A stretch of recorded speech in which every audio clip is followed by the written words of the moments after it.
এই যে এটা এনেছি বাংলাদেশ থেকে ইলিশ মাছ, তো এটাই আবার আমি ভালোভাবে র‍্যাপ করে এনেছি, ওটাই কাটবো এখন।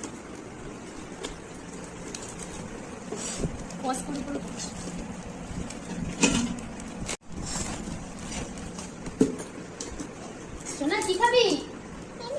ইলিম মাম। এটার ভেতরে কি আছে? কচ্ছপ নেই, ইলিম মামই আছে।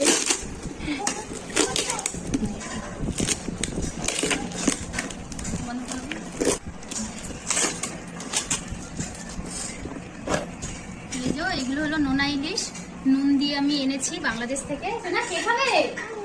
কি এটা? ইলিশ মাছ। কে পাঠিয়েছে? বাংলাদেশ দিয়ে। কে পাঠিয়েছে? বাংলাদেশ থেকে আসছে। কুর্তি মেশে পাঠিয়েছে। কে পাঠিয়েছে? হ্যাঁ, তো এগুলো ঢেলে দেখো তোমাদের। কুর্তি মেশে পাঠাইছে। নুন দিয়ে নিয়ে এসেছি মাছগুলো। এখানে 3খানা ইলিশ মাছ আছে।